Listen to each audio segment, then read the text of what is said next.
बात करेंगे मध्य प्रदेश की, जहां पर भोपाल में लव जिहाद की शिकायतों के बाद हिंदू संगठन लगातार सक्रिय हो गई है। आपको ये भी बताते चले कि विश्व हिंदू परिषद और बजरंग दल के कार्यकर्ता जिम पहुंचकर जानकारी जुटा रही हैं। इसके अलावा जिम में हनुमान चालीसा का पाठ भी किया जा रहा है। इस दौरान जिम संचालक को भी शपथ दिलाई जा रही है कि लव जिहाद फैलाने वालों को जिम में नहीं रखा जाए।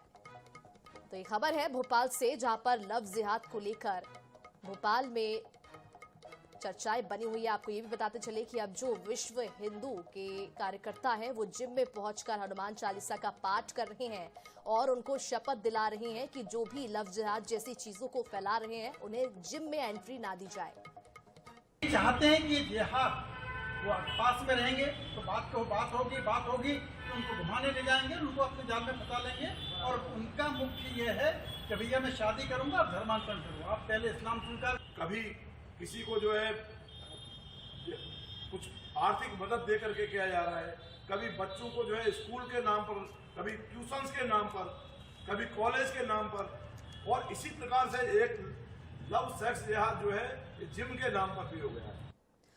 और चलिए इसी पूरे मामले पर ज्यादा जानकारी के लिए हमारी सहयोगी अंजलि हमारे साथ लाइव जुड़ चुकी है। अंजलि, भोपाल में आए दिन लव जिहाद के मामले सामने आ रहे हैं। अब इस पूरे मामले को लेकर हिंदू संगठन कहीं ना कहीं सक्रिय है। हिंदू संगठन जिम पहुंचे हैं और वहां पर हनुमान चालीसा का बकायदा पाठ किया गया और जिम के जो लोग हैं उन्हें ये कहा गया है कि जिम में किसी भी तरह की लव जिहाद जो फैलाते हैं उन्हें एंट्री ना दी जाए। क्या कुछ जानकारी इसको लेकर?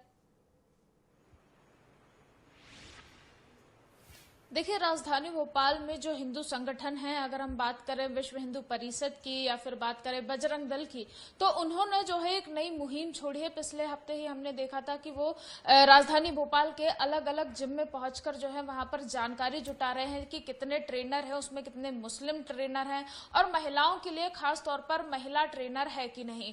उसी कड़ी में जो है विश्व हिंदू परिषद ने जो है कल एक जिम में पहुंचे, वहां उन्होंने रैकी करी, सारी चीजें देखी और उसके बाद वहां पर हनुमान चालीसा का पाठ किया गया। इस दौरान जिम के जो संचालक है और जितने मेंबर्स वहां पर आते हैं उन सभी को ये शपथ दिलाई गई कि कोई भी ऐसी गतिविधियों को वो है अंजाम देने के लिए जो है उनका सहयोग नहीं करेंगे। जो ऐसे लोग हैं जो कहीं ना कहीं संलिप्त पाए जाते हैं या फिर उनकी जो गतिविधियां हैं जो थोड़ी बहुत भी ऐसी दिखती है तो उनको भी जिम से निकालने की हिदायत भी दी गई है।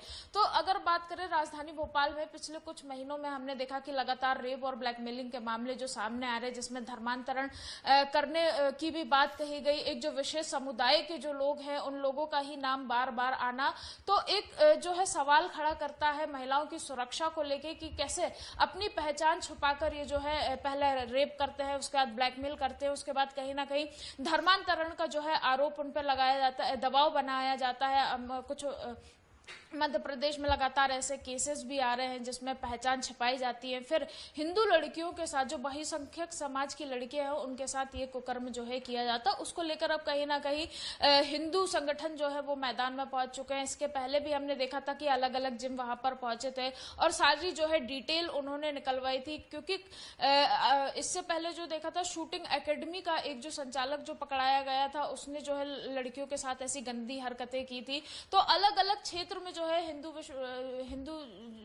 जो संगठन है वो विश्व हिंदू परिषद है या फिर बजरंग दल है, इसको लेके एक मुहिम चला रहा है, जागरूकता अभियान भी चलाया जा रहा है। उसमें बहुत सारी चीजें जहां पर महिलाएं जाती हैं। जिम की भी अगर बात करें तो जिम में अगर जो जिम ट्रेनर होते हैं, अगर महिला जिम ट्रेनर नहीं है तो उनको भी रखने की बात कही गई है और सारी जांचें की जा रही हैं। कहीं ना कहीं सुरक्षा को लेकर जो एक बड़ा सवाल है महिलाओं को लेकर, उसको लेकर अब जो हिंदू संगठन है वो मैदान में आ चुका है। जी बिल्कुल, तो हिंदू संगठन मैदान में आ चुके हैं। अंजलि, आपसे ये भी समझना चाहूंगी कि इस पूरे मामले को लेकर क्या अभी तक कोई राजनीतिक प्रतिक्रिया सामने आई है? राजनीतिक दल की ओर से क्या कुछ कहना है इसको लेकर? देखिए, इससे पहले जब जो जांच का विषय शुरू हुआ था, जब अलग अलग जिम पहुंचे थे जो विश्व हिंदू परिषद या बजरंग दल के लोग हैं, उन्होंने बोला था कि जितने भी जिम है उनकी जो है सूची बनाई जाएगी, उसमें काम कर रहे लोगों की सूची बनाई जाएगी, उसमें जांच की जाएगी कि ट्रेनर है कि नहीं। तो उसके बाद कहीं ना कहीं जो भोपाल के सांसद है आलोक शर्मा, उनका भी बयान सामने आया था। उन्होंने बोला था कि हाँ, ऐसी सूची जो है बननी चाहिए। उसी पे अगर हमने देखा विपक्ष की भी प्रक्रिया सामने आई थी। विपक्ष ने कहा था कि कहीं पर भी काम करना कोई गलत काम नहीं है। अगर ऐसा है, सूची बन रही है, तो उन्होंने उसकी भी जो है समर्थन करते हुए कहा था कि सूची बने, लेकिन कोई भी अगर आपराधिक उनका पहले से रिकॉर्ड है या फिर ऐसी चीजें हैं जिसमें ऐसा लगता है कि ये व्यक्ति की जो कुछ प्रतिक्रियाएं हैं या कुछ ऐसी चीजें हैं तो जो कहीं ना कहीं संशय का विषय उठाती है, तो उनको लेके भी है, उनके खिलाफ कार्रवाई की बात की गई थी। लेकिन जैसे ही विश्व हिंदू परिषद ने या फिर हिंदू संगठन ने ये मुहिम चलाई है, पिछले एक हफ्ते से हम राजधानी भोपाल में देख रहे हैं कि अलग अलग जिम में पहुंचकर पूरी सूची तैयार की जा रही है, पूरी जानकारी ली जा रही है कि महिलाओं को अगर कहीं भी असुरक्षित महसूस होता है तो उसकी भी कंप्लेन जो है देखी जा रही। तो कहीं ना कहीं इससे पहले जो है राजनीतिक गलियारों में भी हलचल हो चुकी है, इस चीज का समर्थन भी हो चुका है। अब आने वाले समय में देखना होगा कि आगे कुछ क्या होता है। जी बिल्कुल, तो आने वाले समय में देखने वाली बात होगी कि इस पूरे मामले को लेकर क्या कुछ कार्रवाई की जाती है, लव जिहाद पर किस तरह से एक्शन लिया जाता है। तमाम जानकारी के लिए अंजलि बहुत शुक्रिया आपका।